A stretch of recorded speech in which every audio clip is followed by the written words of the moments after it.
Keaiban tolak Allah tutup, dah diam. Kan? Kita ada cerita masing-masing waktu muda yang mungkin aib, tak usah cerita. Kata pepatah Melayu, membuka pekung di dada, kononnya biarlah, tapi tak boleh. Keaiban Allah telah tutup, dah diam. Kan? Kita jumpa budak muda, kita kata, nak, Haji ni nampak aja AJK Masjid. Dulu kaki ekor kau tu tak? Kan? Tak usah cerita.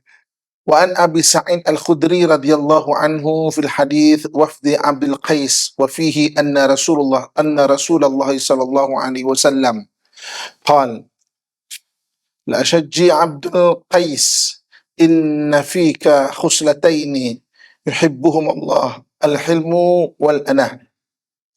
Abu Sa'id Al-Khudri radhiyallahu anhu meriwayatkan daripada hadis utusan Abu Qais.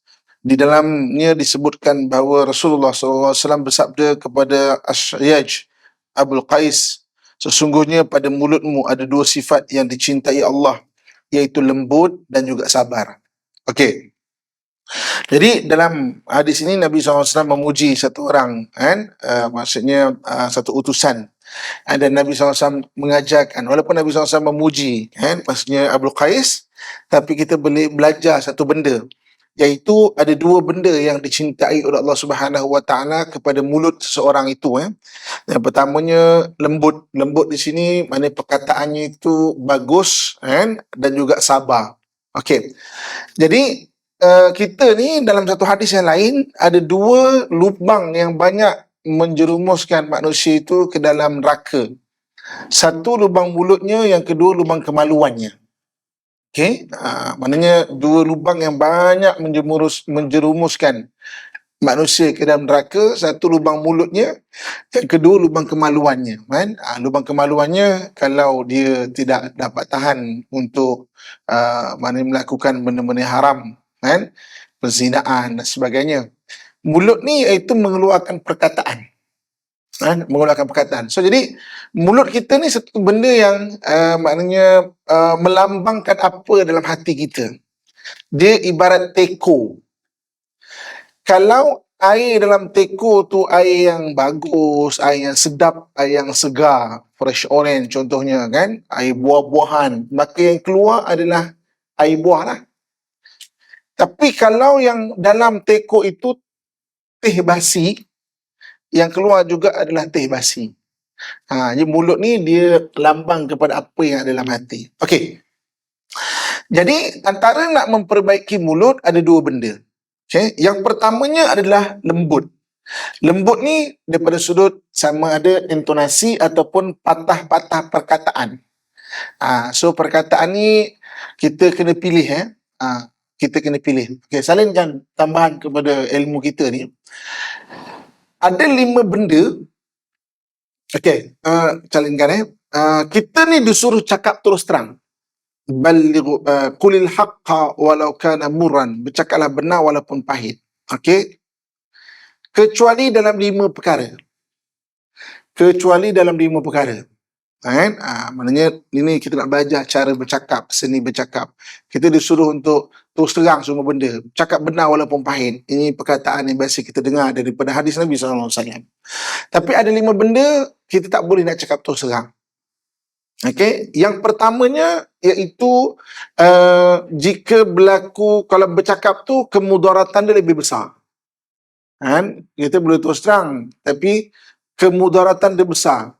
Okey, contoh kita jumpa satu orang memang kita kenal, dia itu makpit. Makpit ni tahu istilah untuk orang dadahan. Makpit dia tanya kat kita, dia kata, "Makcik, jiran sebelah ni balik kampung ke?" Kita tahu dia balik kampung tau. Kan? Kita cakap, seminggu dia balik. Kan? Confirm malam ni dia pecah masuk rumah. Okey, kan bercakap benar walaupun pahit kan. Tapi dalam 5 perkara tak boleh nak terus terang. Tak tahulah makcik ni. Kan rasa macam ada je nampak rasa. Memang kita nampak dia keluar, mana rasa macam nampak je. Pertama, jika kemudaratan tu lebih besar. Yang keduanya, jika permusuhan. Okey, berlaku permusuhan. Contoh, kita duk menyampaikan perkataan-perkataan orang kepada seseorang.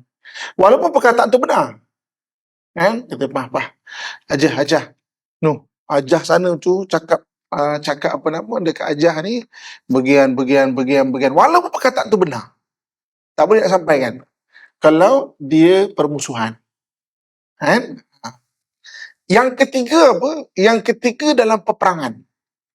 Dalam peperangan tak boleh nak cakap terus terang. Satu orang kena tangkap, kan? Saya ni kan jujur orang dia. Jeneral saya tu ada nyorok tepi tu. Tak boleh Dalam peperangan tak boleh. Okey. Yang keempat, keaiban yang telah Allah tutup. Keaiban telah Allah tutup, dah diam. Jangan dibuka cerita tu. Orang semua ada keaiban.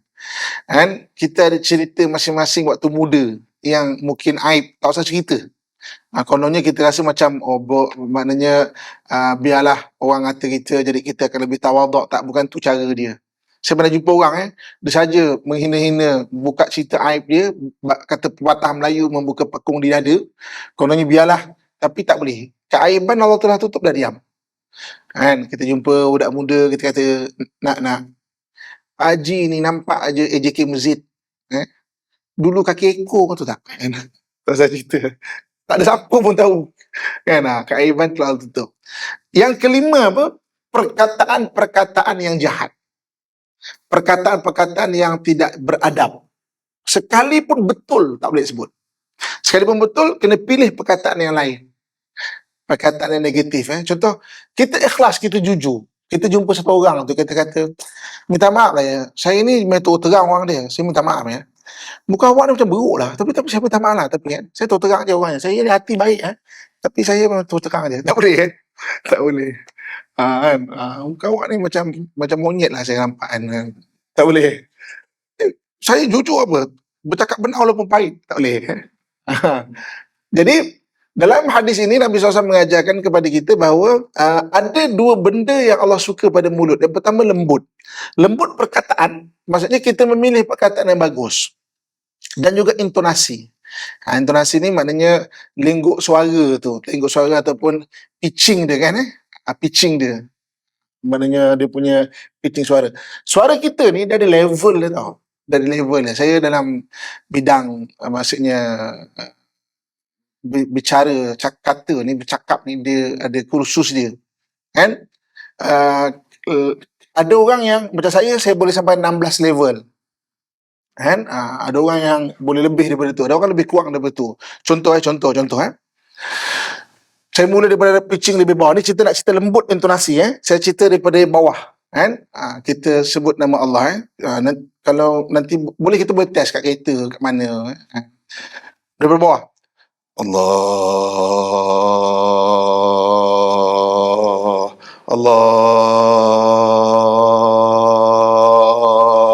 Level 2 Level 3 Allah. Level 4 Allah. Level 5 Allah. 6 Allah. 7 Allah. 8 Allah. 1 Allah. Okey. Saya boleh sampai 16 ibu-ibu agak mungkin boleh sampai 20 20 kalau bahasa derit lelaki kan. 20 Mungkin saya tak tahu kita kena test dulu tahu bahasa derit lelaki mungkin 20. Okey. Kalau kita nak bercakap benda yang memujuk, benda yang maksudnya kita minta maaf, guna intonasi level 1, 2 dan 3. Kan? Contoh, kita memujukkan. Saya minta maaf lah ya. Adakah intonasi kita lembut meminta maaf kalau kita guna level 9? Saya minta maaf. Boleh. Kena. Kan? Kematangan memilih perkataan dan kematangan memilih intonasi kita panggil. Level suara. Kan kita memujuk suami ke isteri ke anak-anak kita lah. Anak-anak remaja kadang kita berhadapan dengan pertentangan dia punya identiti dan idea. Level 1, 2, 3 kan. Along, jangan macam ni Along. Kan maksudnya kan lembut. Okey. Kalau keadaan biasa, kita bercakap biasa, level 4 sampai 6 ataupun 7, kita panggil, boleh disebut sebagai smiling voice. Smiling voice ni macam kalau bercakap tu, maksudnya 4, 5, 6, 7. Contoh macam sekarang ni saya gunakan mungkin 5, kan? 5. Jadi orang akan nampak kita mesra. Assalamualaikum makcik, apa khabar? Kan? Assalamualaikum makcik. Takut makcik tu. Siapa ni kan? Boleh kan? Maknanya maklima kan. Cuba tengok macam kalau kita naik kapal terbang kan? Cuba tengok intonasi dia level apa. Tuan-tuan dan puan-puan, kita akan mendarat sebentar lagi. Sila pasangkan tali pinggang keledar, tingkap meja diletakkan tempat asal dan tingkap maknanya dibuka kan. Itu kan smiling voice mungkin itu dalam mungkin 4 lah 4. Jadi bercakap biasa. Kalau bercakap benda yang tegas, menyampaikan sesuatu, 7, 8, 9. Contoh macam khutbah. Khutbah macam ayah-ayah, abang-abang kalau baca khutbah, kena latih suara tu. Kan? Ittaqullaha haqqa tuqatih wa la tamutunna illa wa antum muslimun. Sidang Jumaat yang dirahmati Allah sekalian. Kan? Maknanya 7, 8, 9. Kalau sidang Jumaat sekalian, bertakwalah kepada Allah. Bukan saja jemaah tidur, kita pun mengantuk. Okey. Ada level dia. Jadi Nabi SAW sebut kan bahawa pada perkataan mulut ada yang Allah suka, pertama lembut perkataan itu dan juga intonasi. Kita ada kematangan memilih perkataan dan intonasi yang sesuai. Kan? Jadi maksudnya macam mana kita nak mengekalkan ketika marah tapi intonasi kita tetap 4, 5. Marah ni tapi kita boleh 4, 5 kan? Jadi maksudnya jadi itu terbagus. Itu kematangan, itu kena latihan, itu kena ada ilmu dan kena ada awareness. Perasaan pitching tinggi ni. Pitching tinggi ni. Kan kenapa orang kalau dia baik dia akan bercakap pelan-pelan kan? Tapi kalau orang marah dia bercakap menjerit-jerit, macam seolah-olah jauh. Dia bukan jauh telinga itu tapi jauh hati itu. Kan? Lepas tu dia bercakap dekat depan ni je kan. Sebab jauh hati tu. Jadi dia menjerit-jerit seolah-olah tak dengar abang tu kan. Jauh hati tu. Jadi bercakap macam ni biar dia macam dekat juga. Okey. Yang pertama lembut. Yang keduanya sabar. Okey. Sabar di sini adalah macam mana kita, satu tadi kita memulakan perkataan. Yang kedua macam mana kita menyahut satu-satu perbualan. Okey. Ada orang jenis dia. Ni kita nak cerita inborn, lahir-lahir. Jenis dia ada reaksi spontan. Saya kalau dalam kursus forensik insan tu saya ceritalah ada jenis orang dia ada reaksi spontan.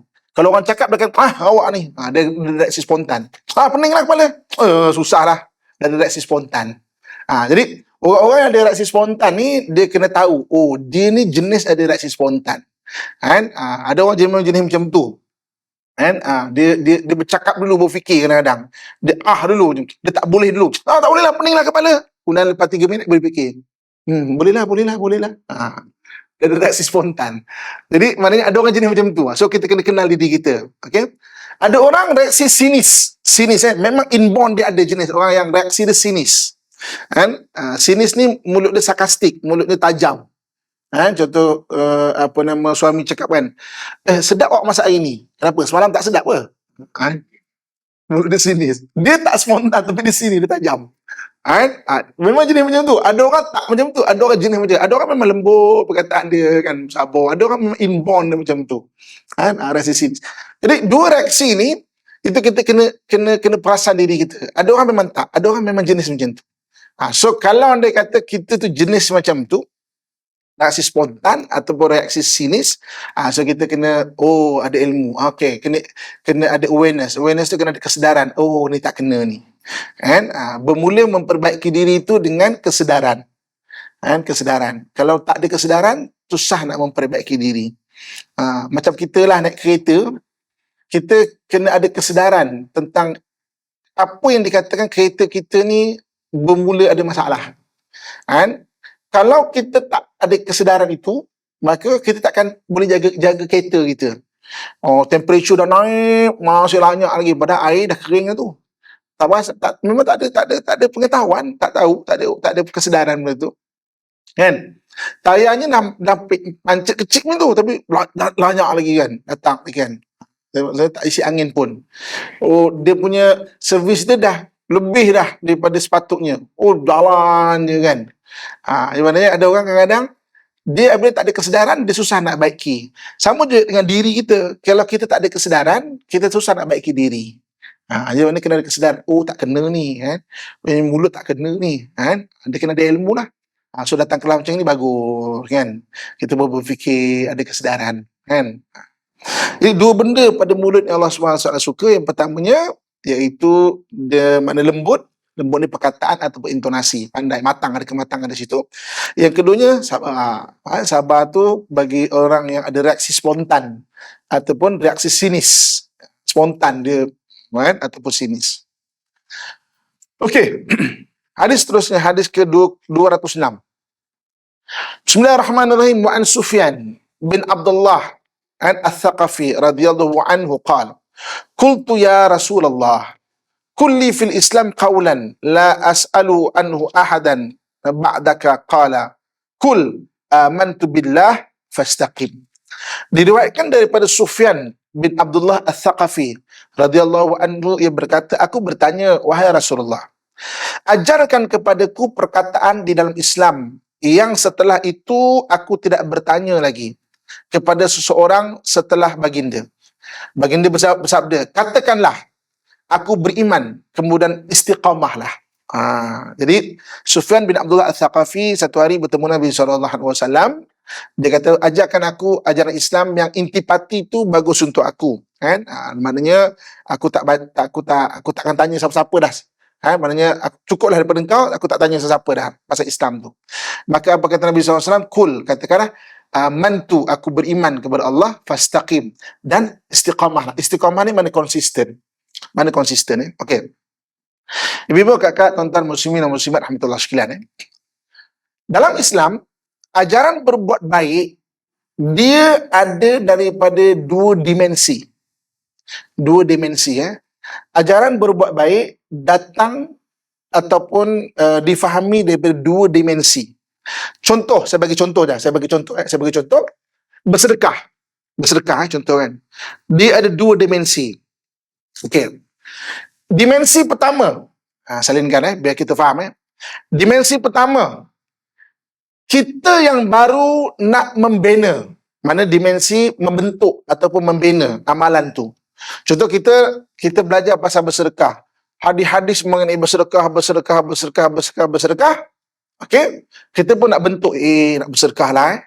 Maknanya dimensi pertama ataupun bahagian pertama, kita membentuk amalan itu dalam diri kita.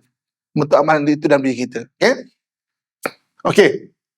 Dimensi kedua ataupun keadaan kedua adalah kita belajar hadis yang sama mengenai bersedekah. Tapi dimensi kedua adalah ketika kita rasa tak berbaloi untuk bersedekah. Okey, tak berbaloi untuk bersedekah. Contoh, kita bersedekah kan, orang tak hargai pun, tak appreciate pun. Macam mana kita nak istiqamah tu? Maksudnya kita bersedekah, orang tak hargai pun sedekah kita. Macam mana kita nak terus istiqamah dalam bersedekah? Okey, saya bagi contoh yang kedua. Hadis mengenai tolong orang. Nabi SAW suruh tolong orang. Kita bantu orang. Pertolongan Allah Subhanahu Wa Taala dalam diri kita, makanal abdu fi auni akhi. Selagi mana kita banyak membantu orang, Allah akan bantu kita. So maksudnya suruh kita bantu orang, tolong orang. Okey. Kita membaca hadis-hadis belajar kat kelas macam ini, kita kena tolong orang ni. So kita pun kena tolong orang. Jadi maknanya bahagian pertama, dimensi pertama, kita nak develop, kita nak bentuk. Maknanya bahagian pertama bentuk maknanya tabiat menolong orang. Kita suka tolong orang. Kita suka tolong orang. Bahagian kedua adalah istiqamah dia. Ketika kita rasa menolong orang tidak berbaloi. Baru-baru ni saya ada jumpa satu orang. Dia membantu orang. Satu orang tu kapalnya tenggelam, karam. Okey. Dia terjun nak tolong. Tapi mana tak dapat tolong semualah, meninggal. Meninggal orang kat bawah tu dia kena persalahkan. Okey, jadi sampai dia kata, malahlah tolong orang lepas ni. Nampak tak? Faham tak benda situasi ni? Malahlah tolong orang lepas ni. Aku tolong je. Maksudnya kita pula kena marah, kena apa semua kan? Nampak tak? Jadi apa-apa kita belajar hadis, dia datang dalam dua dimensi ataupun dua keadaan. Satu, kita nak membentuk, kita happy, kita rasa best tolong orang. Sampai tu masa kita rasa tak berbaloi buat benda tu. Ketika itu maknanya nak istiqamah tu. Hadis tu untuk kita terus berbuat benda. Okey. Saya biasa dengan izin Allah Subhanahu Taala bantu mana orang banjir ke apa semua kan. Jadi kalau lepas di satu tempat banjir berat jugalah. Mula petang sampai beberapa hari. Jadi bomba pun tak cukup bot sebab serentak di banyak tempat. APM pun tak cukup bot, ATM pun tentera pun tak cukup bot nak tolong banyak tempat. Jadi kita yang ada bot-bot ni, kita pun bantulah okey. Pukul dah lah tak tidur kan, sampai pukul 3 pagi. Tolong, aku tak ambil pergi tempat selamat. Ada baby lah, ada yang orang tua lah, ada orang menggigil sebab kesejukan hujan kan. Mandi dekat banjir ni, dia punya temperature air lain tau daripada temperature air kat kolam ke, kat bathtub kita ke. Dia sejuk. Dia sebab air hujan, kemudian dia stagnan air tu, air dia sejuk. Laut pun tak macam tu, sungai pun tak macam tu, tasik pun tak macam tu. Air dia sejuk. Orang tu gigil kena air ni.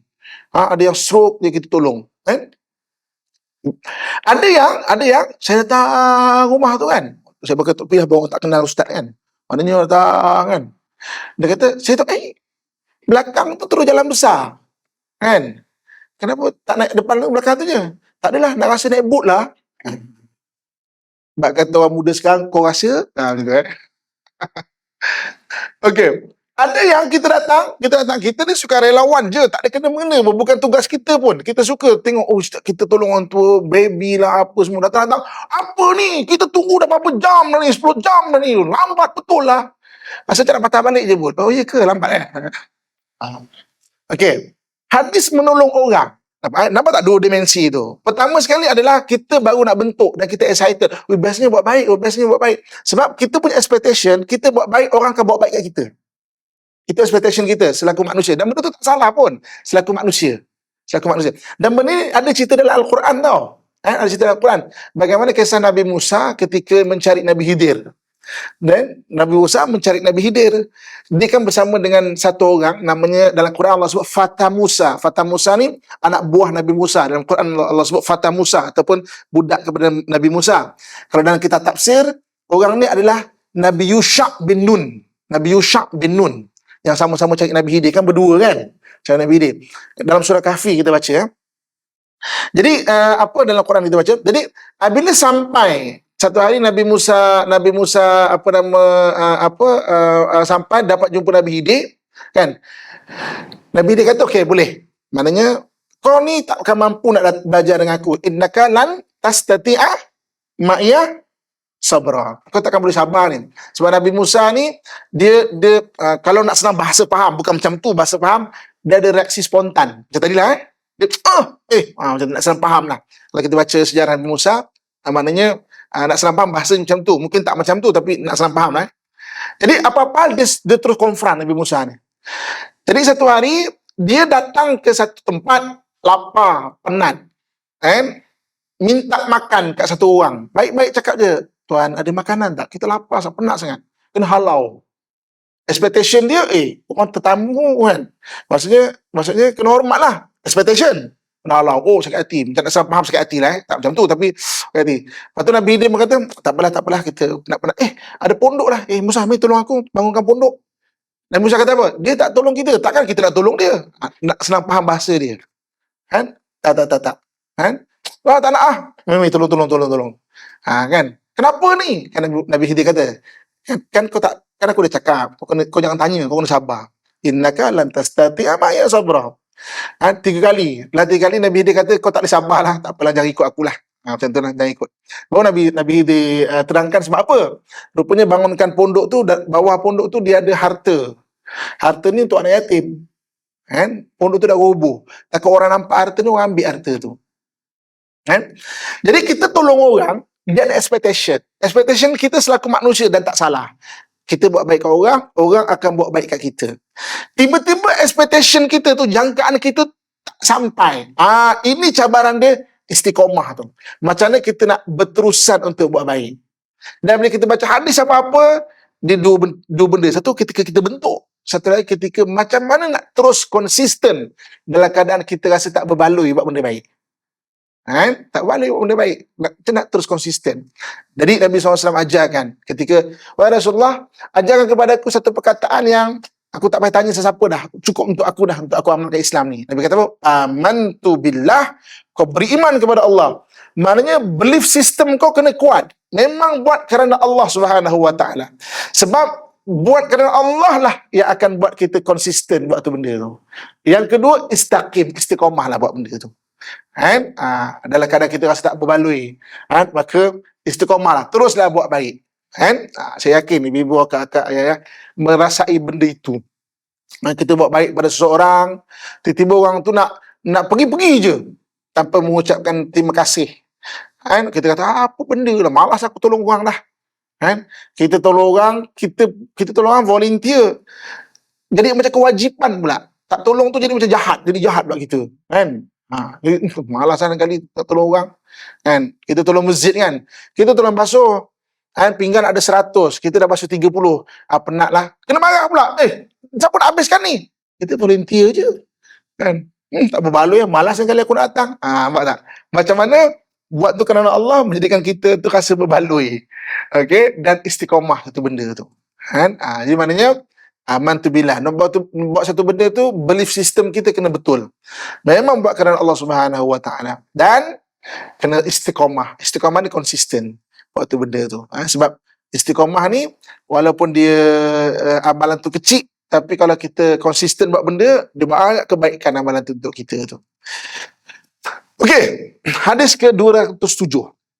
Wa an Abi Hurairah radhiyallahu anhu qala Rasulullah sallallahu alaihi wasallam, man kana yu'minu billahi wal yawmil akhir fala yu'dhi jarahu, wa man kana yu'minu billahi wal yawmil akhir falyukrim dhaifahu, wa man kana yu'minu billahi wal yawmil akhir falyakul khairan aw liyaskut.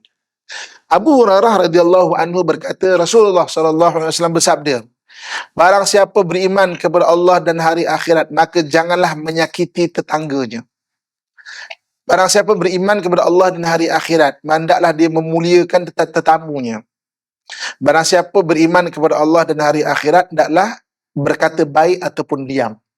Okey, dalam hadis ni dia ada 3 pengajaran, dan Nabi SAW memulakan dengan barang siapa beriman kepada Allah dan juga Rasul, mana dan hari akhirat. Okey, rukun iman dia ada 5. Yang pertama, percaya kepada Allah. Yang ke-6, percaya pada hari akhirat. Belief system, kita percaya satu benda tu. Jadi Nabi sebut, siapa percaya kepada Allah dan juga hari akhirat, maknanya mesti ada hari pembalasan. Maknanya hari yang Allah akan balas baik, benda baik itu kepada kita. Pertama sekali, jangan menyakiti jiran. Jiran ni orang yang duduk di sebelah-sebelah kita. Kalau mengikut sebahagian ahli fiqh, 40 rumah. 40 rumah sekeliling kita tu. Itu semua jiran-jiran kita tu. Jangan sakiti jiran. Itu satu benda yang maksudnya kita kena ada kemampuan untuk menahan diri tau. Sebab kita manusia ni bersulaman diri dia dengan berbagai-bagai emosi. Marah, tak puas hati, terasa dan sebagainya. Ini macam mana nak manage, menguruskan emosi kita. Jiran kita tanam pokok, hari-hari terpaksa menyapu dia punya daun kering. Kan? Macam mana ni nak buat ni kita nak pergi potong pokok dia je ke pilihan dia kan? Kita nak jadi real kehidupan, okey. Hadis begini, tapi real kehidupan situasinya berbagai-bagai. Macam mana ni? Dia bergaduh laki bini, kita tak boleh tidur. Kan? Hari raya mana smuggle mercun pukul 12 malam, kita punya cucu nak tidur pun tak boleh. Kan? Macam-macam situasi kan kadang-kadang kan. Motor preng, tak reti nak tidur ke, kan. Kalau budak muda boleh sebut, ini umur lebih tua daripada kita. Macam mana tu? Jadi macam mana kita nak manage emosi kita, sebab kita manusia tau, dan Islam tak nafikan kemanusiaan. Sebab tu Nabi ajar untuk bertahan. Man kana yu'minu billahi wal yaumil akhir fala yu'dhi jarahu. Jangan kamu menyakiti jiran kamu. Okey, satu hal apa yang jiran buat. Macam mana cara kita nak bercakap secara baik-baik? Okey. Cakap baik-baik pun boleh bergaduh orang. Boleh bergaduh. Orang mana suka ditegur? Kan? Tanyalah diri kita sendiri. Kita ni siapa yang suka orang tegur kita? Kan? Kalau lagi-lagi kita tak pernah kena tegur. Last kena tegur dengan cikgu ngajar Quran kita. Ingat 40 tahun dulu lah. Salah ni, lepas tu tak tegur. Mak bapak tak tegur. Kan? Kat universiti, kalau masuk universiti, pensyarah mana tegur apa-apa. Lantak lah kan. Dapat kahwin suami pula introvert, tak tegur kita. Kan? Tiba-tiba orang tegur. Nak senang ke nak terima teguran tu? Kan? Benda terima teguran ni bukan mudah. Kan ada satu kisah kan. Ada satu orang dia naik kereta, nak senang faham, Grab lah, taksi sekarang kan. Nak pergi ke satu tempat. Katakan contoh kata Shah Alam nak pergi Gombak lah. Ambil taksi atau ambil Grab. Di pertengahan jalan nak pergi Gombak sampai Damansara, bertukar fikiran. Nak ziarah kawan lah kat Damansara ni. Kan? Jadi pun pakcik Grab tu, pakcik. Tiba-tiba pakcik tu, bawa kereta kanan, bawa kereta kiri, hampir aksiden kat tepi-tepi jalan. Pakcik pun tengok, awak okey ke? Pakcik, saya ada aksiden pakcik. Pakcik kenapa pakcik? Minta maaf nak, hari ni hari pertama pakcik bawa taksi ni. Ya ke? Pakcik ni terkejut saya. Dulu pakcik kerja apa? 25 tahun nak bawa ben jenazah. Kan? 25 tahun tak pernah orang tepuk. Kan? Sekali orang tepuk, terkejut. Jangan takut aku, jangan. 25 tahun tak pernah orang tepuk. Okey. Sama juga orang. 25 tahun tak pernah kena tegur. Tiba-tiba kena tegur dengan jiran. Ingat boleh terima ke? Senang-senang. Kecuali kalau memang dia datang hari-hari kat SRS tu. Belajar kan. Itu pun belum confirm. Hari-hari datang tu, kuliah kan. Tak catat lah. Satu buku penuh. Buku kitab tu lah, kitab ini kan. Belum tentu. Orang tak pernah kena tegur, sekali kena tegur, dia reaksi dia macam-macam. Ada yang boleh terima, ada tak boleh terima, ada marah-marah, ada terkejut macam tadi. Kan? Macam kita lah kalau kena tegur. Sama je. Kan? Itu kemanusiaan. Okey. Macam mana kalau kita ni menegur jiran, dia marah balik, bergaduh pula. Tak kisahlah. Yang penting, Nabi bagi satu guideline, beriman kepada Allah dan Rasul, kau jangan sakitilah, tahan. Ada benda kena tahan. Sebab jiran ni kalau sekali dah bergaduh, dia panjang cerita. Sebab duduk sebelah rumah kita. Kan? Dia panjang. Kita jumpa dia hari-hari. Kan? Kalau tak dia meninggal, kita meninggal. Tu je perpisahan dia. Kan? Atau pindah rumah lain kan? Selama sini, jangan sakiti jiran. Okey. Yang kedua, man kana yu'minu billahi wal yaumil akhir falyukrim dhaifahu. Muliakan tetamu dia. Okey? Kalau tetamu datang ke rumah kita, kita kena muliakan semampu kita. Muliakan macam mana? Paling kurang bagi air, kan? Muliakan. Dan jangan tanya. Ada benda-benda jangan tanya dekat tetamu. Nak makan sini tak? Takkan jiran tu nak cakap. Nak. Takkan tetamu tak nak cakap. Nak. Takkan itu. Hindangkan aja. Kan? Hindangkan aja. Kan? Ataupun, makan sini Jangan tanya. Nak makan sini ke? Kan dia cakap nak. Kan? Maksudnya memuliakan tetamu. Okey. Hadis ini cabaran dia yang lebih selangkah ke depan. Apabila tetamu tu datang, kita panggil macam bukan kita tengah keadaan yang sibuk, dalam keadaan yang mungkin tengah nak uruskan banyak benda, tiba-tiba datang. Paling kurang yukrim dhaifauk. Maknanya muliakan dia sekejap. Muliakan dia. Kan? Muliakan dia sekejap. Itu antara cabaran dia. Lepas tu Nabi mulakan dengan beriman Allah dan juga Rasul. Dia bukan dalam keadaan yang harmoni tau. Sila datang rumah kita, petang esok kita sempat. Kita pun sempat masak. Ini yang tiba-tiba datang. Yang kita kenal, takkan nak suruh dia balik. Kan? Saya waktu patah tahun 2018 kan, orang tu kata muji hidup kan, accident kan. Kita bawa kereta baik-baik ni kan, bas terbabas tepi jalan, bahu jalan, dia panik, dia balas balik, lebih masuk ni. Saya menyaksikan detik-detik bas tu datang juk juk juk juk juk juk datang. Oh, tak boleh nak elak macam tu. Tu yang kena betul-betul kat tempat driver tu patah riuk patah dua ni retak, tak usah cerita lah. Patah punggung, bahagian punggung tu ni satu. Okey. Antara saya usaha untuk saya pergi hospital, X-ray memang patah bahagian kaki ni lah, punggung ni. Tapi belakang badan saya senak. Dah senaknya belakang saya ni. X-ray, tak ada apa-apa kan. Tapi senak sangat doktor. Kan? Jadi doktor kata tak apalah. Esok kita buat CT scan lah. Kan? Lebih detail lagi. Jadi malam tu saya kata doktor, saya minta maaf doktor, saya nak bagi tukang urut boleh tak? Cakap. Tak boleh sah. Hospital lagi teruk kan, dah lah kat hospital. Kalau doktor tak apa, saya nak bagi kawan saya ziarah saya lah. Saya kata, ziarah saya lah. Anggaplah saya tak tahu dia tukang urut ke apalah. Anggap saya tak tahu. Okey. Tukang urut tu datang, pegang je. Ustaz, dia patah dua ni Ustaz. Oh, ya ke? Oh, patah dua. Lepas tu dia pun baru lega bernafas. Okey lah. Lepas tu dia maknanya urut-surut macam tu lah. Okay. Esok pagi CT scan betul patah dua. Dia pegang macam tu je. Saya kata, ush, hebat ilmu ni kan. Saya keluar dari hospital, sambunglah urut juga. Kan? Dalam hati tu niat dan bercakap dengan orang tu. Boleh tak saya nak belajar? Minat lah belajar. Boleh. Budak-budak sekarang susah. Tak nak cik orang nak belajar. Tak minat apa semua kan. Okeylah, boleh lah. Dia setuju nak ajar. Saya baik. Mana saya nak belajar. Beberapa kali saya datang, rumah dia full. Saya tanya berbual kan. Pakcik tak ada rehat? Tak ada. Datang dari pagi subuh sampai tengah malam tu. Orang datang, takkan nak suruh balik. Orang patah sana, patah sini kan. Oh, ya ke? Berapa kali saya datang macam tu juga. Full. Lepas tu saya kata lah, pakcik tak jadilah saya nak belajar. Sebab apa? Orang dah datang. Takkan suruh balik. Kalau orang dah bagi kita amanah ilmu, kan? Dan benda tu mulut ke mulut, bukan iklan kan pun. Orang datang berjauh, kalau kita duduk Selangor, dia berjohor, dia Perlis, dia berkelantan, dengan tangan macam ini, takkan nak suruh balik.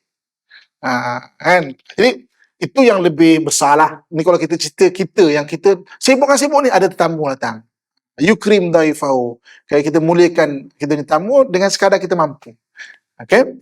Dan bahagian terakhir, barang siapa yang beriman dengan Allah dan hari akhirat, hendaklah dia bercakap yang bagus ataupun diam. Kita dah pernah bahas hadis ini. Okay? Selaku kemanusiaan, manusia ni daripada sudut dia mendapat tenaga, ada dua jenis manusia. Okay? Satu dipanggil munfatih. Munfatih ni extrovert dalam bahasa moden, extrovert. Munfatih. Satu munazil. Munazil ni daripada perkataan uzlah. Pernah dengar uzlah? Uzlah ni dia suka bersendirian. Bersendirian dia lebih dapat tenaga. Lagi best, dia boleh buat kerja bersendirian, seorang dia. Kalau ramai-ramai, dia jadi penat, drain tenaga dia. Ada orang jenis munfatih, extrovert ni, dengan ramai-ramai dia dapat tenaga. Ramai-ramai macam ni kan, lagi segar tenaga kan. Kalau duduk seorang lagi dia drain lah, dia drain tenaga dia jadi penat. Dia kena ramai-ramai, dia baru dapat tenaga. Istilah modennya extrovert dengan introvert. Barangkali kita biasa dengar perkataan tu kan. Dalam bahasa Arab dia munfatih. Fatih ni daripada fatah, buka. Dengan munazil daripada uzlah. Uzlah ni suka sendiri. Okey. Kalau kita tengok dalam Islam suruh kita imbangkan dua-dua benda ni. Kalau kita jenis munfatih ni maknanya extrovert, ramai-ramai, disuruh kita untuk belajar untuk extrovert. Biar kita ni seimbang. Contohnya macam bangun malam sembahyang seorang-seorang, baca Quran seorang-seorang, kan? Beruzlah zikir seorang-seorang. Dia ajar untuk kita seorang-seorang. Kalau kita jenis suka seorang-seorang pula, introvert kan? Maksudnya munazil, introvert, disuruh kita beramai-ramai, solat jemaah, kan? Anjuran buka puasa, beramai-ramai. Biar kita stabil, seimbang. Kan? Seimbang, okey. Hadis ini lebih kepada orang yang extrovert. Maknanya extrovert ni orang yang dengan ramai-ramai dia lebih dapat tenaga. Jadi dia suka bercakap, bercerita. Lepas tu Nabi pesan, orang yang jenis munfatih, orang yang extrovert ni, siapa beriman Allah dan Rasul, bercakap biar yang baik ataupun diam je. Bagi extrovert, diam tu susah tau. Kita baca hadis ni, maksudnya sekali pandang macam tu je. Tapi ada orang yang susah diam. Kalau tak bercakap tu macam kata-kata le mulut kan, macam allergic di mulut kan. Kenapa ni tak bercakap? Ni kan belecing muka macam tu seolah-olah kan. Dia kena bercakap. Okey. Dia kena bercakap. Kalau bercakap tu baru dapat tenaga kan. Jadi kalau dia kata bercakap tu bercakap yang benar, bercakap yang baik-baik. Sebab kalau kita bercakap sampai 4 jam, topik sejam pertama mungkin pasal kitab hadis. Kita belajar kitab hadis ni kan. Lepas 1 jam yang kedua dah mungkin topik lain. Jam seterusnya topik mengata orang. Itu topik paling best dia tak berhenti tau, tak penat Kalau baca hadis dia penat sekali. Mengata orang dia tak penat. Tahu tak ustaz tu ngata ustaz tu imam tu mengata imam tu gaduh semalam dengan bini dia mengata imam kan. Maksudnya cakap baik atau kau diam kan. Falyakul khairan aw liyaskut. Bagi orang munazil, orang introvert, benda ni senang bagi dia. Hadis ni senang je hadis ni kan. Diam, okey je. Orang extrovert dia susah. Kan? Orang introvert dia banyak hadis-hadis yang lain. Yang disuruh kita seimbangkan diri kan. Ada yang lain banyak. Yang extrovert ataupun mendapat tenaga ramai, hadis ni. Jadi kalau kita ramai bercakap, hati-hati bercakap. Kan? Topik perbualan kena hati-hati. Kalau dia kata yang mendatangkan dosa, diam. Kan? Walaupun kita bersama situ, jangan tambah-tambah. Diam je. Senyum je lah. Nak bangun macam mungkin tak beradab. Boleh je nak bangun. Kau ni cerita apa dengan orang, bangun boleh. Tapi mungkin tak beradab. Itu kita dengar je, dengar. Tapi hati itu jangan menambah-nambah. Kan? Jangan kita rangsang perbualan tu pula. Jadi orang tu lagi syok macam kita. kita diam, kita menambah. Lagi syok macam kita tu. Okey, jadi saya rasa ni saja hadis yang boleh kita kongsikan kan, mengenai kehidupan. Masya Allah. Hadis ni dalam Quran Allah Subhanahu Wa Taala sebut bahawa laqad kana fi rasul, ada di Rasulullah tu qudwatun hasanah. Qudwah ni satu contoh yang baik untuk kita hidup macam mana. Jadi ada kadang-kadang benda tu senang bagi kita, ada benda tu susah bagi kita. Jadi yang susah tu bukan kita tinggalkan, kita berusaha untuk amalkan biar kita seimbang. Hidup ni kena seimbang, itu je kan. Dalam hadis Nabi sebutkan khairul umur awsatuha, sebaik-baik perkara adalah yang ada orang terjemahkan pertengahan, ada orang terjemahkan sederhana. Khairul umur awsat tu pertengahan, sederhana. Ada juga ulama membahaskan yang seimbang. Bila tengah-tengah seimbang lah. So kita kena sentiasa seimbangkan diri kita kan, dengan perkara-perkara yang baik, dengan ilmu, dengan kefahaman-kefahaman kan. Ia mudah-mudahan memberi manfaat dan kebaikan kepada kita. Okey, sekian yang baik datang dari Allah Subhanahu Wa Taala. Yang kurang dalam mata dan kelemahan diri saya sendiri, saya minta ampunan maaf. Aku qali ma sami'tum wa astaghfirullah li wa lakum wa lisailil muslimin fa ya fawzal mustaghfirin wa ya najat at-taibin. Assalamualaikum warahmatullahi wabarakatuh.